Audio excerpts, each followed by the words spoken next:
Shall we go ahead and get started, Bill? Let's go ahead and get started. Hey, Bill, nobody's here but you and me.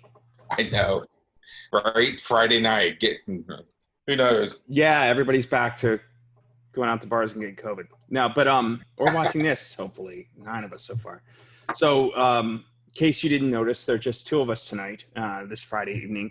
We've decided we had two scheduling conflicts this week.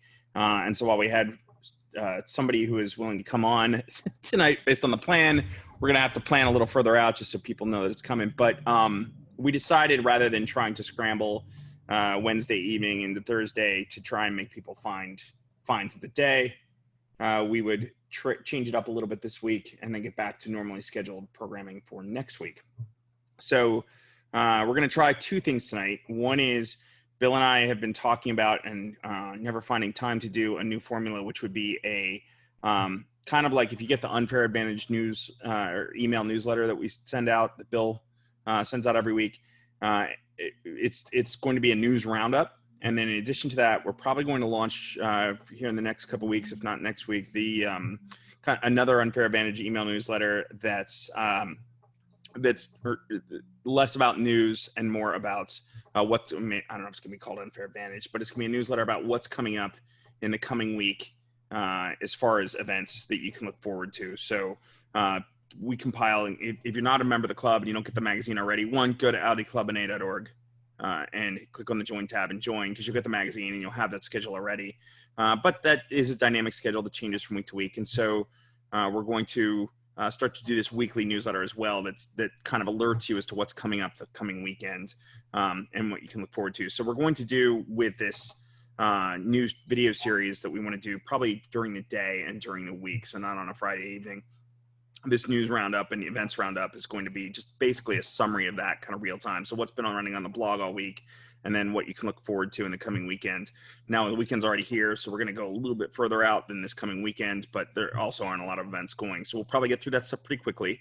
And then Bill and I are kind of living find of the day this week. Just so happens coincidentally that we're both up to our eyeballs in automotive boondoggles trying to acquire Audis that our wives will probably hate, but that we will love. And so, or maybe they'll love them too, because that's why they're keepers and they stay with us. But regardless, so we're gonna jump into both of those tonight. So you're gonna have to look at both Bill and my ugly faces, or when we go to, we'll be showing some photos of some of the news and some of our automotive boondoggle ideas.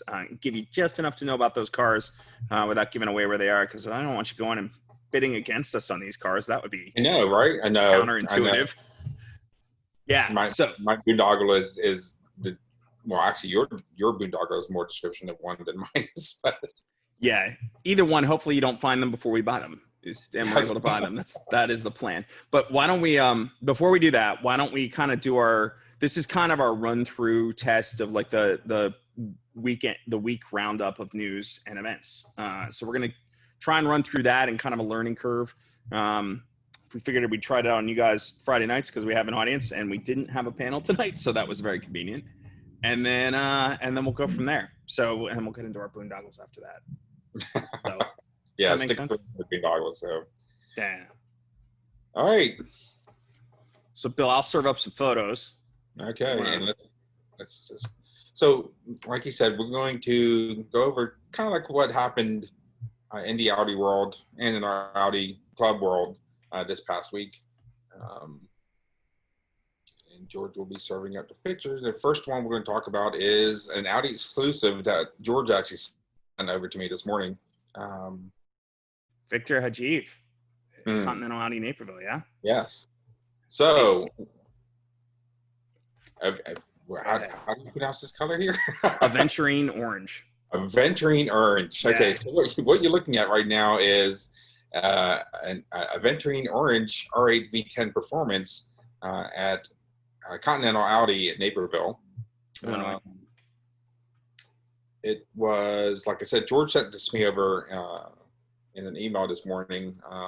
Victor. So I'll give a little background on Victor. Okay. So Victor is one of the great things about Continental Audi. There are several dealers around the country who like to try different things with Audi exclusive, and they're really good at bringing in cool stuff. And Victor is one of the extra special ones who loves to share it with us. Of course, it's probably some shameless self-promotion, but being that we're nerds and we love these special builds, it's actually, I'll zoom that in a little bit better so we can see it. It's always cool to share these. He wasn't clear. They've built several cars in this color. And so like they've had several customers who, oh, I'm not on the window. Sorry about that, guys. I thought I was just sharing the window, not my whole desktop. A little inept tonight. So, but anyway, they've had several customers who've ordered like an S5 Cabriolet and some other cars in this color. And so I guess they've got a little bit of clientele, a group of them, if you will, who have kind of really dug on this color, and it's kind of almost become their dealership's kind of unofficial, official color. So yeah, they just ordered this. All right. Don't know if it's sold yet or not. If you want to reach out to Victor at the dealer, if you're curious. But I mean, go into that last photo with the two cars in the sun. Yeah, it's interesting, right? How it changes colors in the sun. Almost looks like a burgundy there. Mm-hmm. But yeah, it's a hot looking car and very different than, you won't be like every other R8 out there. Oh, I know. I mean, I was going to say I don't think I've ever seen this color before, but we actually ran a story on the S5 Cabrio last year or the year before that they built, that they had built for a customer. And like George said, people love the color. I mean, it is a nice color. You know, we had another dealer, I want to say, was it one of the Orlando area dealers? I'm trying to remember. It was a Florida dealer who Merlin Purple's their thing, right? So it's their joint. They always try and have a Merlin Purple car either. Usually they sell quickly, so they're not always in inventory, but they always try and have one on the water, right? When one hits the showroom, they've got another one on order. And yeah, that was Miami, wasn't it? It might have been. Yeah. Yeah. And so it almost seems like Aventurine Orange is kind of becoming that the Steelers, Continental Audi's kind of signature, if you will. But cool stuff. So shall we, I've closed out of those photos. Shall we move on to the next story? And I will cue them as you start to go in. Yeah. So, we know that the A6 All-Road,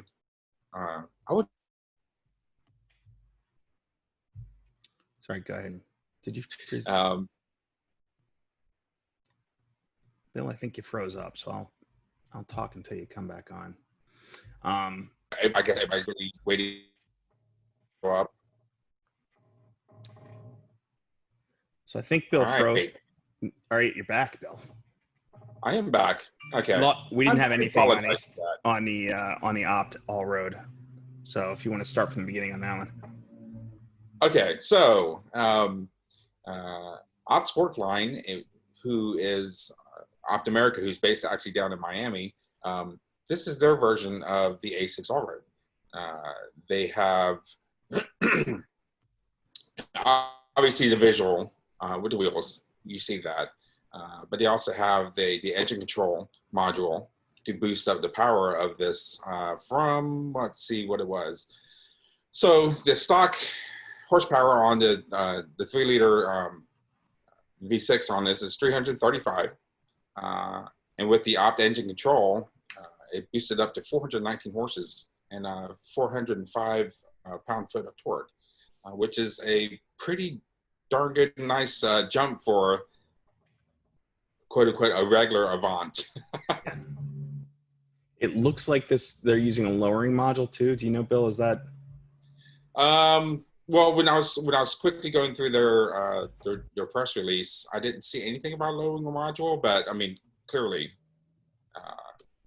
it is. So, so not only do they have the engine control, but what you see are those wheels that you're seeing.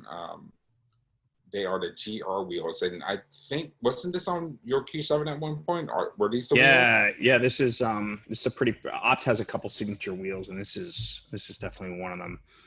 Good looking wheel, kind of a two-tone. I think they do it in titanium. They do it in black. I think they do it in all silver. They also do it in matte black, I believe, too. Yeah. With this. So I think that looks lowered. I'd have to, I haven't seen enough all roads in real life yet to know. They do have air suspension, so it's not like the B9. It's just always up because it's a steel suspension. And if I recall, the engine control unit is a kind of a piggyback unit, like they call them. I believe, yeah. So yeah, cool stuff from Opt. From Opt, and I don't think there's any pictures of like the shift knob in carbon fiber or any of the carbon fiber bits. But news earlier this week also was that you can now buy Opt Sportsline carbon fiber interior bits through dealership. Out of America, yeah, they're selling them through dealers. So that carbon fiber, which I think that shifter is in most cars, at least all the B9s and. Yeah, exactly. It's the A4, S4, A5, S5, RS5, Q5, SQ5, and the Q7. Right. For that shift knob cover. And then they have the other version of the shift knob. Sorry, I apologize. The other carbon fiber shift knob is on. They have it available for the A6, the S6, the A7, S7, A8, S8, and the Q8 for that. Hey, Bill, do you know, in case you have that spec open in front of you, we do have a comment from Lauren Manab about asking, are those 22-inch wheels like the RS6, or are they? The ones that you see in the photos, that's the GR. That's available in the 20-inch. The FR wheels, which are, unfortunately, I apologize, I don't have a photo of it. They're available in the 20 and the 21-inch fitment. I want to say, I assume maybe it's the same fitment. The same wheel that I had on my Q7 was a 22. So Opt does do that wheel on a 22. I don't know if the all-road, how that changes in offsets to Q7 or not. Bolt pattern and center bore should be the same. So they may have 22-inch fitment on that. I don't know for sure that those photos had 22s, but Opt does make them. So should we move to the next story? Let's move on to the next story real quick. So, how about that Luma RSQ8, man? Should we talk about that thing? Do you have that on the screen yet? I have it queued up, yeah, and now it's up on the screen. Well, let's show the people. Wide body RSQ8, bold strategy. Look, yeah. I mean, that's one of the tamer colors that you're showing right now. Look at this, the carbon fiber trimmer on the arches and the side skirts. So it seems like a lot of tuning companies are hopping onto the RSQ8. It is, I mean, I obviously haven't seen one, but it's a pretty bad SUV, right? So in addition to Manhart and Wheels and More, Luma Design, this is their version of their hot RSQ8. Luma typically is very over the top, right? Like that. You're not going to go subtle or sleeper mode with a Luma Design anything, but I think this one looks. It's interesting how much it uses. Like the RSQ8 is already heavy on the carbon fiber, like usually around that single frame grille and mirrors and other pieces. So I like how they've used a lot of carbon in this thing. I think if you wanted to do a wide body RSQ8, it's pretty. Yeah, I mean Luma manufactures all their carbon components in house, and that includes like the front and rear spoiler lips, the wheel arch extensions that you have mentioned before, because I didn't realize that there was carbon until I was looking at the closest pictures closer. Door panels, rear roof spoiler, rear diffuser, which you have a picture of right now. It's all carbon. And like I said, they're in-house. But not only is it a visual enhancement, because obviously you see that with the wheels. Let's see, what we'll do. I can't remember what the wheels were called. Let's see where I put them. It's funny. I kind of wish they had done it. Maybe it would have been gaudy. I don't know. But to do box flares, how like if you look at like Live to Offend, how they do those, or Liberty Walk sometimes will do those box flares on, maybe not the rivet box flares, but the box flares on like the E30s and cars like that, the E30 M3s, which have box flares from the factory. Like the RSQ8 sort of is designed to, if you could capture the spirit of an Quattro in a four-door SUV, I think it does, right? That C-pillar and everything else. The C-pillar, especially on that photo that you have up. Yeah. Right now. Could you imagine like these things being like a broadened box flare? That would just be insane. Maybe ugly. I don't know. Who knows? But I kind of like this though. I mean, I usually like subtle, and I don't know that I would actually drive a car like this because I usually like subtle. But I think if you wanted over the top and you wanted to be the most badass RSQ8 in the parking lot, this would probably get you nearly there. I mean, I'm a pretty plain guy, but I don't know, man. I think, especially this color, this orange color, I would drive it around. Yeah. My wife will not, and we'll explain that later on in in the broadcast with the our boondoggles of what we're looking for. But I really do think this is a handsome car. This body kit is just it's pretty insane. Because not only do you get the body kit, Luma also does their own version of the enhancement module. And then, as you see in one of the other photos, they have that full pipe sport exhaust system. So it's no slouch. I mean, it goes from boosted up to 705 horsepower. Wow. On this, yeah. So it's no slouch, man. Not that it was before. Yeah. Not that it was before.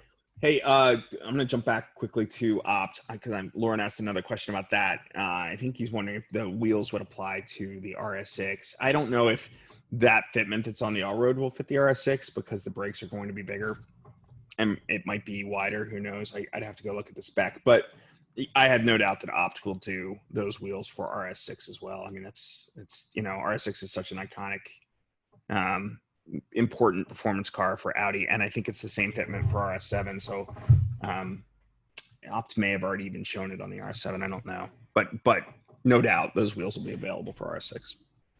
Anyway, are we kind of done on the Luma, Bill? Shall we move on?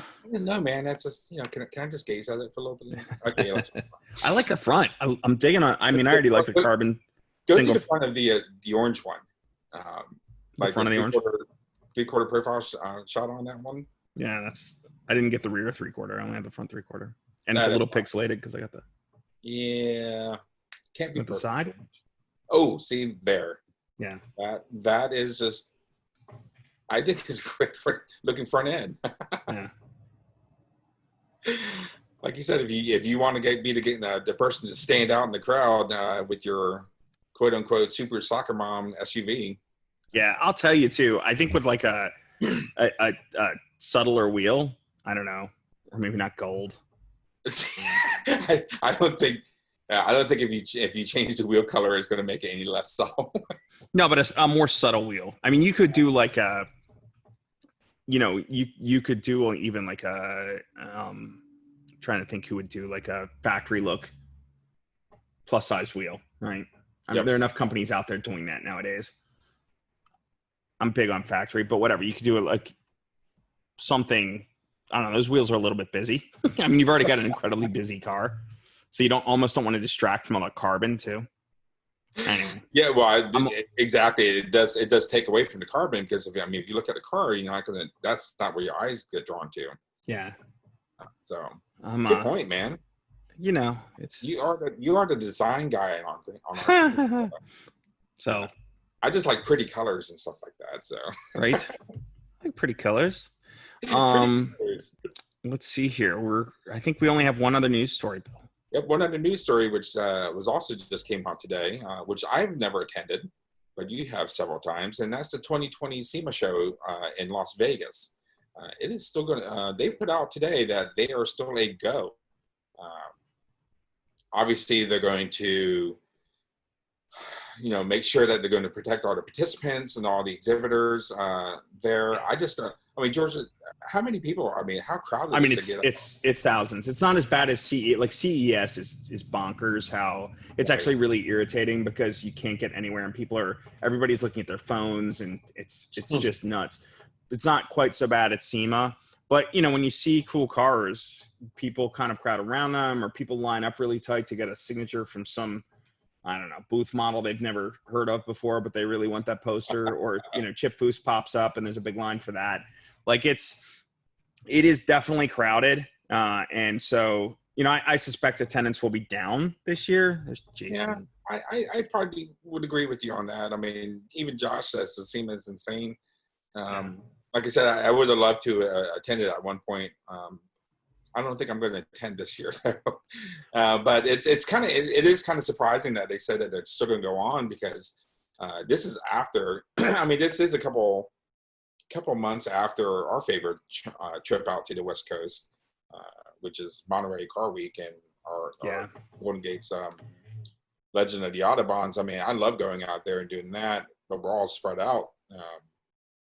It's a challenge, right? When you have industry events like this, like everybody, wherever you end up politically or on masks or any of that junk, at the end of the day, everybody's feeling the hit on financially and how, how much of a wear this is having on everybody, and heck, just even mentally, just trying to get back to normal life, right? And so I can see where, especially for such a big and important show as SEMA, where you almost kind of feel obligated to give it a try.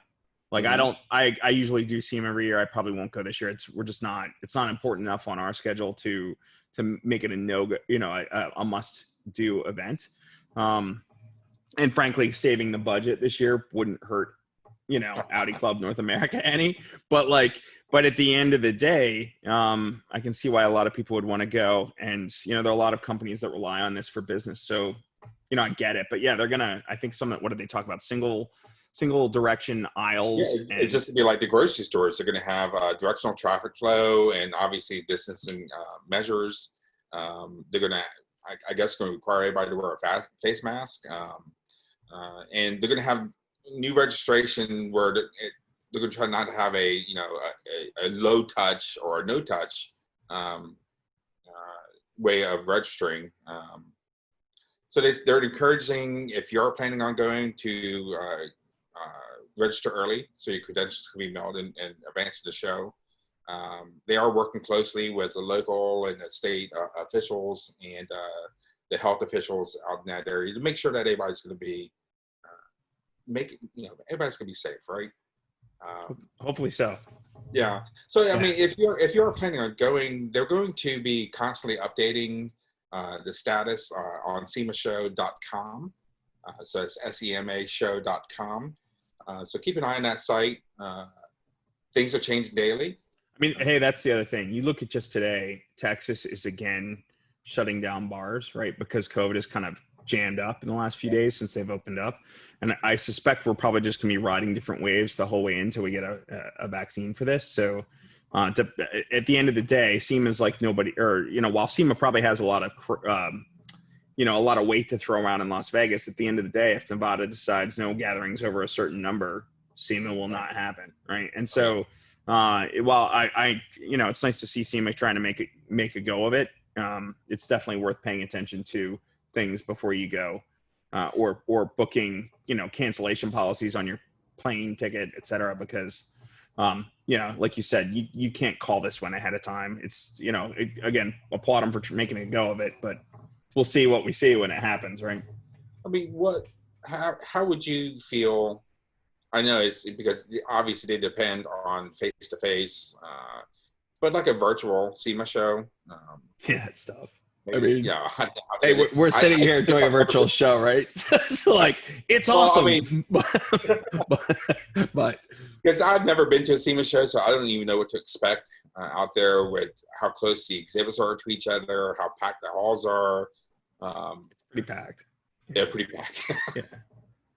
And this is not like a public show, right? And you have to. It's industry only. I know a lot of people who figure out ways to get tickets in, but yeah, you're right. It's not like say Waterfest, or it's not like anything at Monterey. It's not like the New York Auto Show where they're public days, or Detroit Auto Show where they're public days. It is only industry days. It's still jammed. I mean, it's a big industry, and Audi is, frankly, a very small part of it, right? Like when I cover it, you're walking around for several days trying to pick around and find all the Audis and get photos of them, because there're just so many. It's literally the entire aftermarket. So it's, Brodos or pickup trucks and low riders and sport compacts and hot rods and, restored muscle cars and everything. So,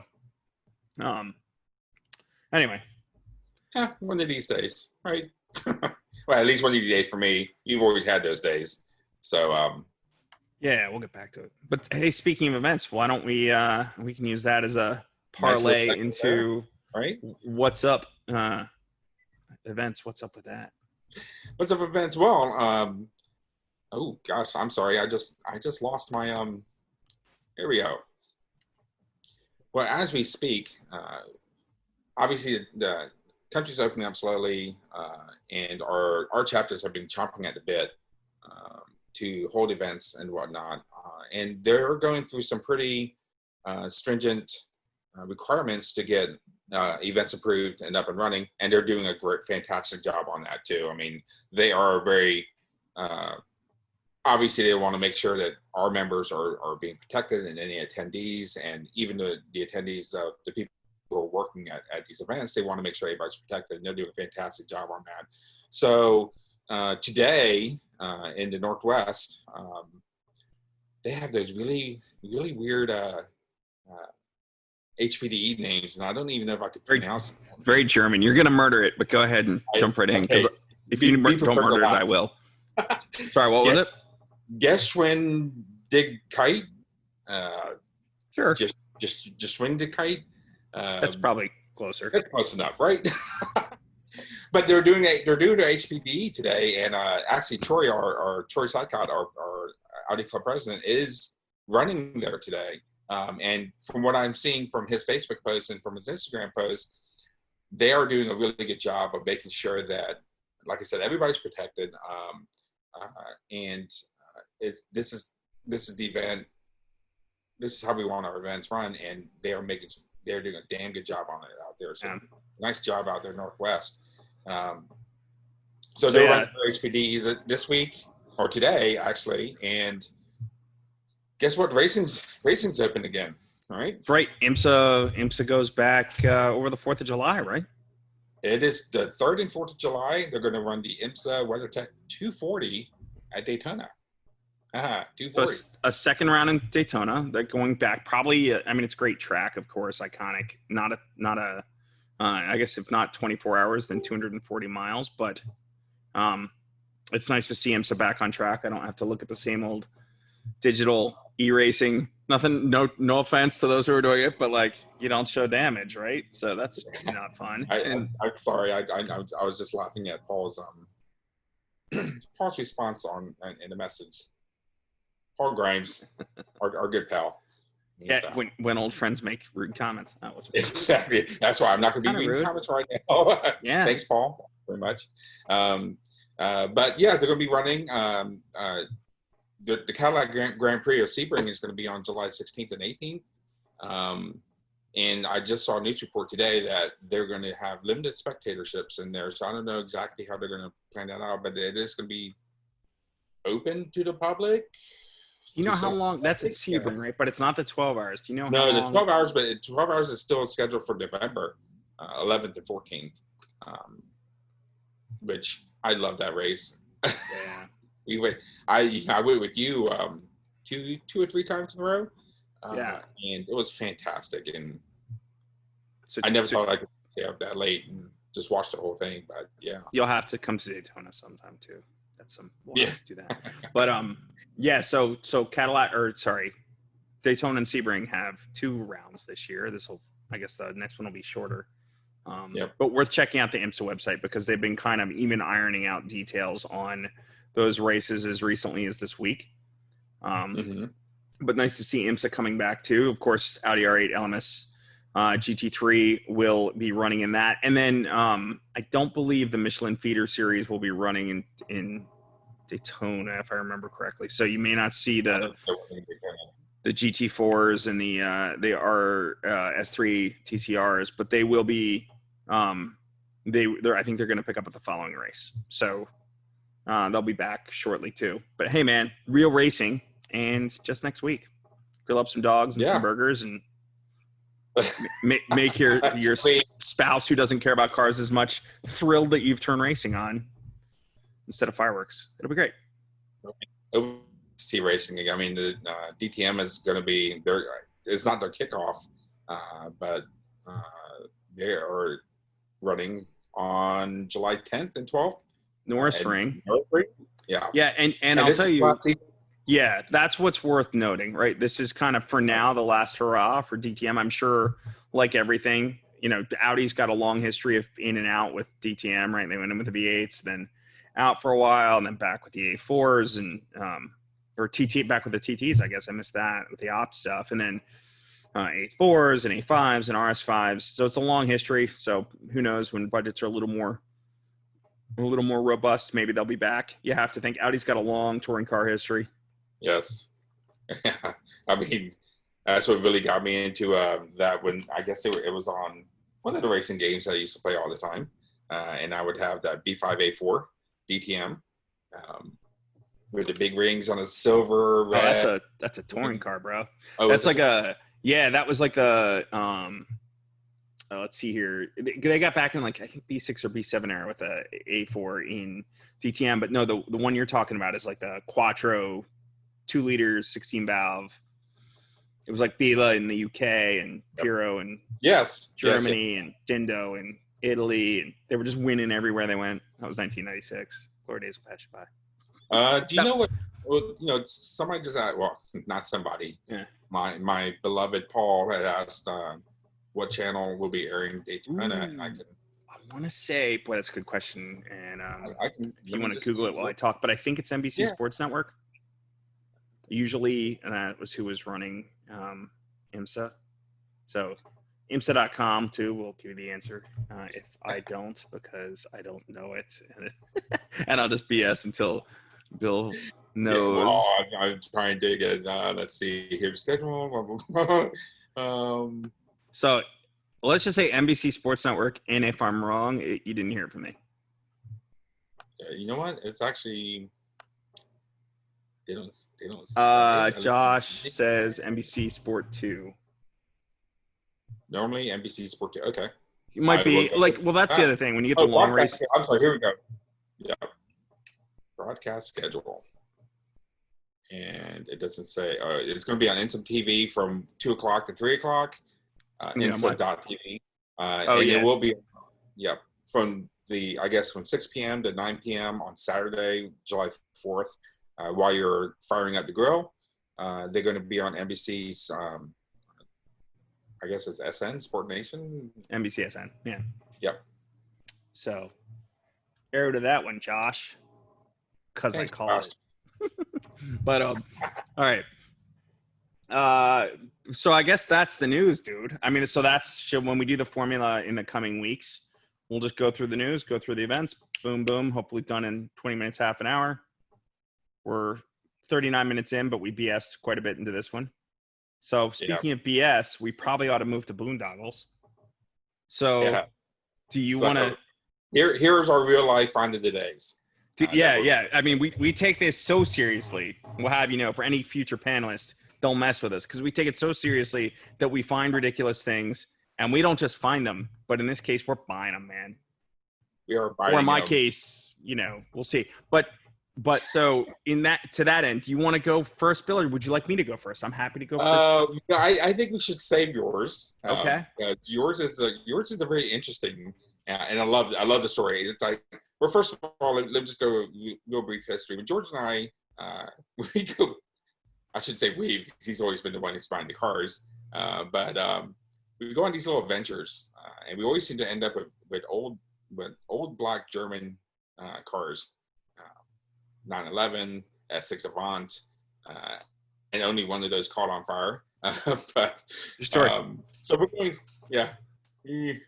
So here's my story: is I'm looking for another car, and I started off with I want a B85 2013 to 2016 Audi S4. Before I share a photo and you start to get to that. Yeah.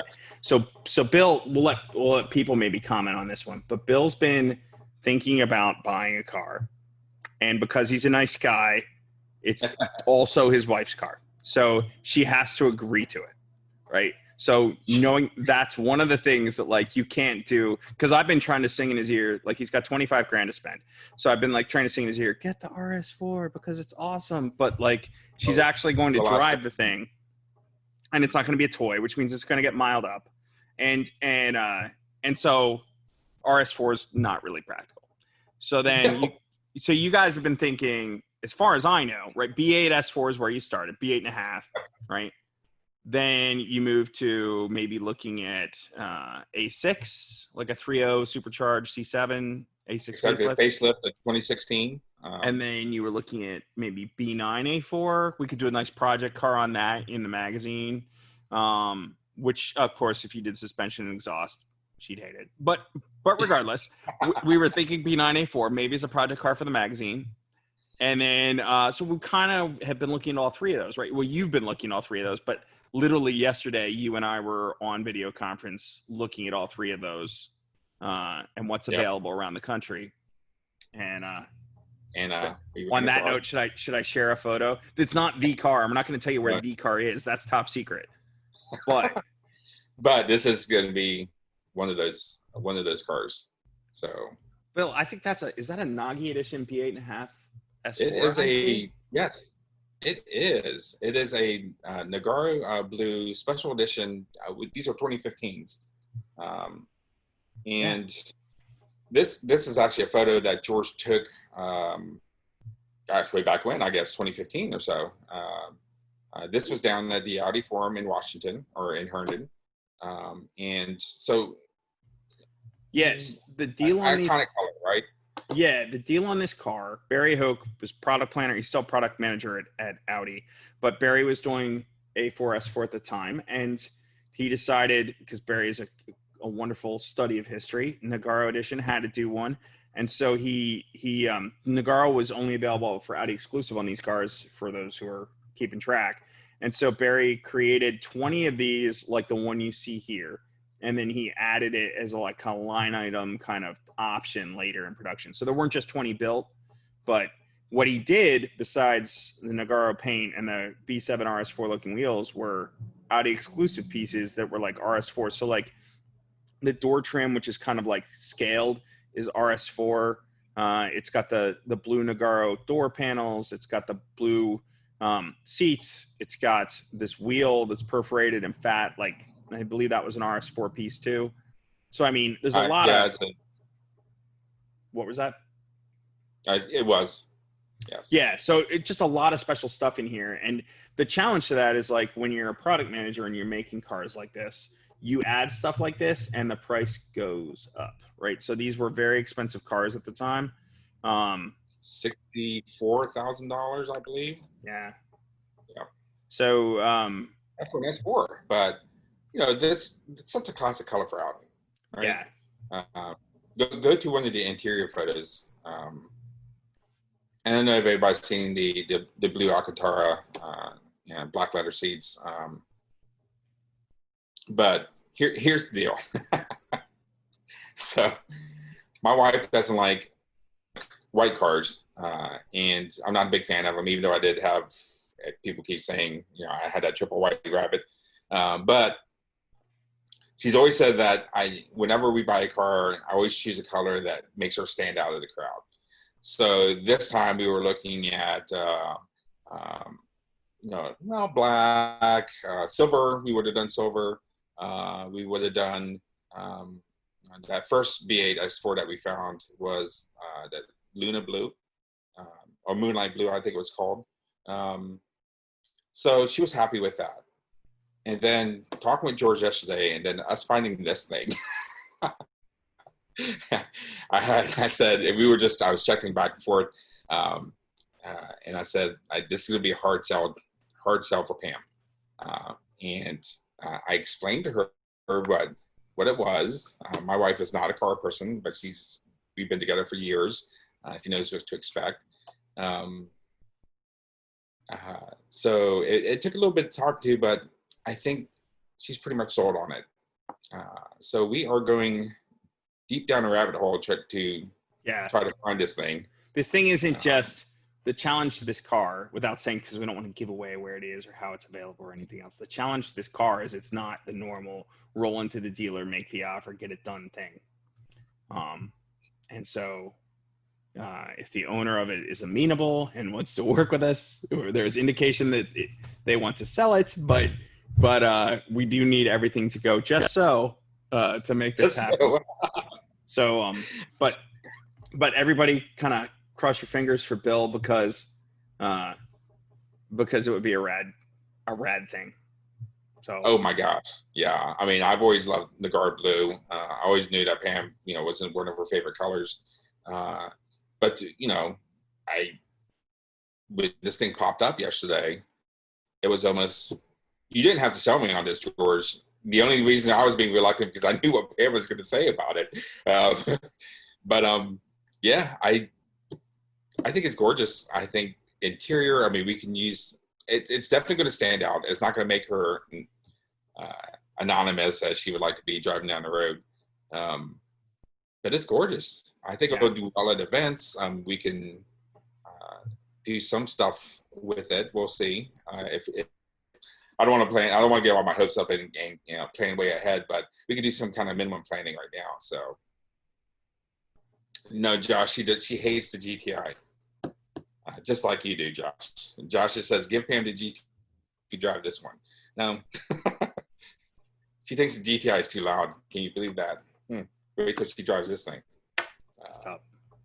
Yeah. So what about you, George? I love your stories because you just find these, you think that was a kind of hard find. George's, yeah.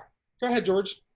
So I'm going to be intentionally vague on mine. While doing this, So I'm going to have to share twice because for whatever reason it opened up in two windows. But give me a second and I will share. I'm losing all my windows. You can share one of your Photoshop ones, or I'm going to share the goofy press photo first because I have the good. Because what opened up in that window are like the good studio shots, but the first one is the goofy press photo.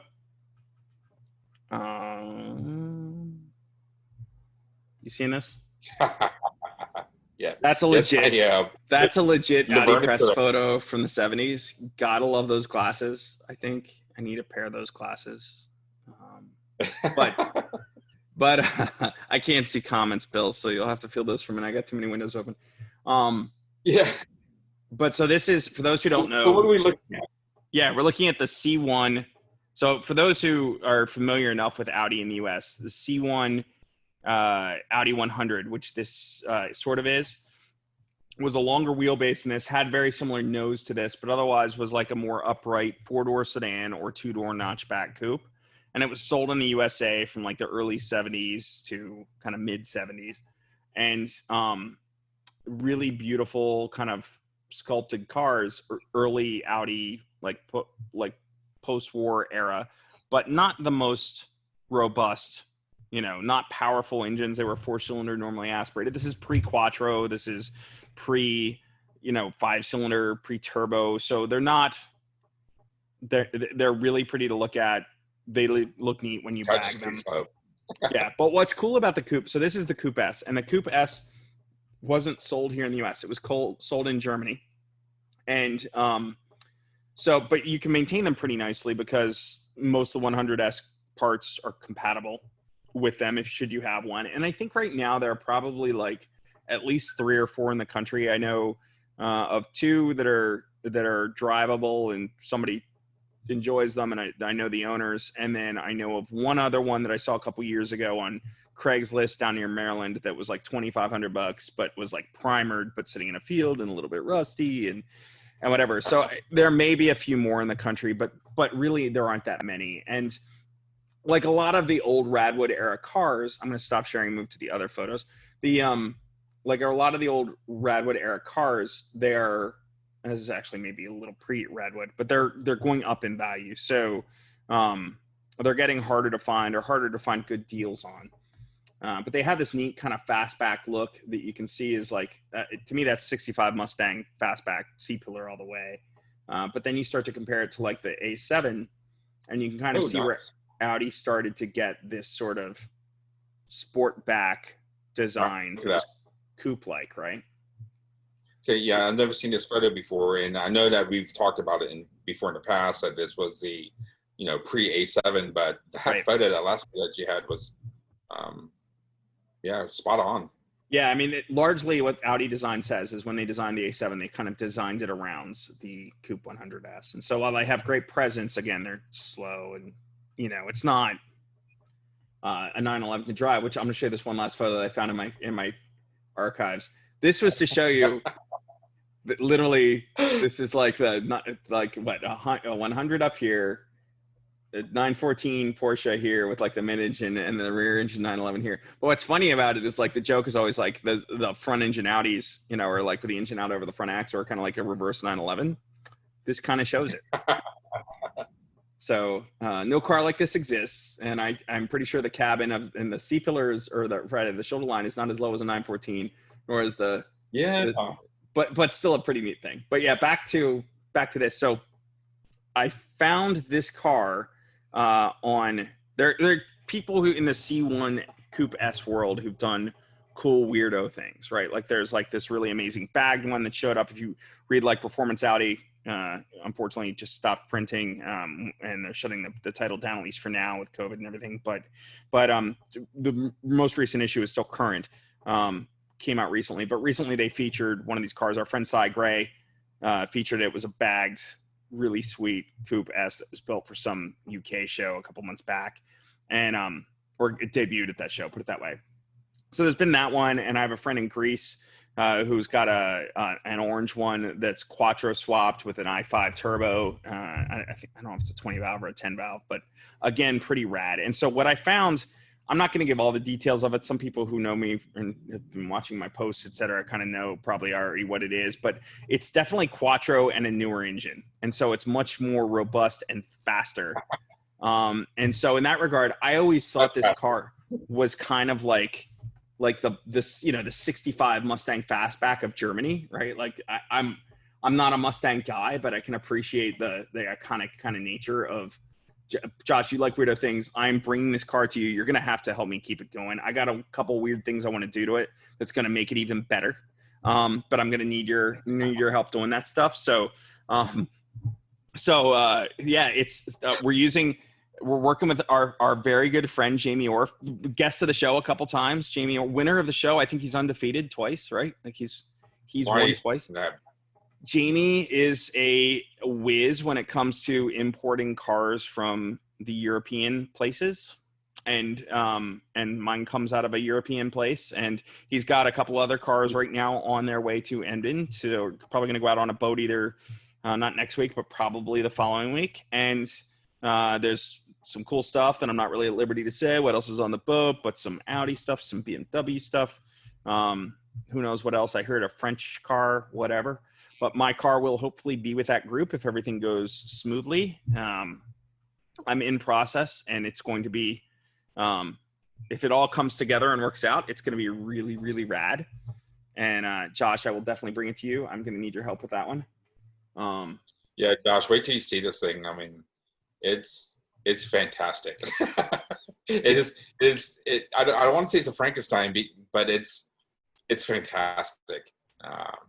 The color, the look, the plans that people who know George know that he loves to Photoshop project cars because, as he says, what do you say? It's cheaper to do that than actually buy one, right? Yeah. Well, and here's the other thing. I know Photoshop, and when it comes to like wrenching on cars and building cars, I can do basics. But at the end of the day, I build websites or write stories or Photoshop. I don't build cars. I can help people write about, you know what I mean? So I need guys like Josh who can help me make this ridiculousness happen. And in this case, for all the built not bought guys, I love you dearly. That's not my skill set, so I tend to be buy it built. And but I'm also a cheap ass, so I got to find it reasonably priced. And which is why it took me 2 years to find it, 4 years, whatever it took me to find a 911. This one is it was a good price, and it was an amazing spec, and so I jumped on it. And it is not a done deal though, so I'm not showing photos of it. I'm not telling you where it is. It's not a huge secret. Some people can probably figure it out. Some people probably already know what it is. So sorry if I'm being coy and a jerk that way, but I just want to see it happen, man. So, I mean, you and I both. I mean, it's with the car that I'm hoping to have shortly, and with the car that you're hoping to have shortly. I don't want to, jinx anything, right? Right. Well, I just think they're interesting stories because, obviously we're not doing our normal Find of the Days, but we're actually living it right now because we found them. Either one of ours, if we showed it on our Find of the Day show, I think we would win. Yeah, and well, the downside is, like, I'd like to think karma says if we brag about it, which we're doing right now, that's going to jinx it and we'll get neither of them. But at the same time, I feel like we're being so self-deprecating about them that, like, that might not happen, which means it will, right? So that's what I'm hoping. But yeah, by the way, really quick before I miss it or the comments go up and he's out of screen, Lauren, who'd been commenting earlier, told you specifically to call him, and then he posted his number. So I don't know if he's got a Nagi edition also, but maybe we have an alternative in case that other one flies south. I don't know. Nothing flying south, right? Yeah. Mm-hmm. Nobody's flying right now. Nobody's flying. Well, people are, but I don't want to get stuck to next to the one a-hole who's like, I'm not wearing a mask. F you. So I'm not flying. But yeah, that's our current boondoggles. So with luck, in a few weeks, people might be able, we could do a walk around and show them. The other walk around I want to do is when those cars get here, of course, we'll share them because it's literally living Find of the Day. But the other car I'd like, when we're doing the news show, we should make a note of this. Talia, if you're watching, or Aaron, if you're watching, I want to have somebody from APR do a walk around of that RS6 they took delivery of. Oh, yes. So APR shipped that German market white RS6 in, so they've got it in there. I saw Aaron doing a walk around on it for their audience yesterday, I think. So, okay, I missed that one. I'll have to maybe. So we'll have to highlight that maybe in one of the upcoming news roundups. We can stop in for a visit with Talia or Aaron and have them give us the skinny on the RS6. I can dig that. I want to dig that. You know what? I know I mentioned earlier that I don't like white in a big car, but RS6, give me that in white. I mean, so happy. I would take the RS6 in the ugliest color they make of it. I'd be fine with that. Exactly. Me too. Yeah. Okay. So that's pretty much it, and we're only an hour in, Bill. We finally hit our target mark. I know. Yeah. Well, we had to do it without a panel. And you know who was kind enough to say he'd join us tonight? The one night we decided to have no panel. I had a call this afternoon from Ian Avila. He was like, guys, you need somebody, I'll come on for you. And we're like, oh, sorry, Ian. We are so booked up, Ian, that even with no panel. No. So we will have to get Ian on soon. For sure. I don't just say that in jest because he skated on us a week or so there. But it would be great to get him on, Throwdown with some of his other Audi colleagues. Or if y'all have, I'd love to see comments too. If y'all have any suggestions we've got a list of guests. We were trying to do something this week, and then, like I said, two of them had conflict. So we'll make that trio happen again real soon. And then a couple others. We might have to pivot to a different night now that things are starting to open up again. Fridays are getting harder to schedule people in. So we'll see what we can do there.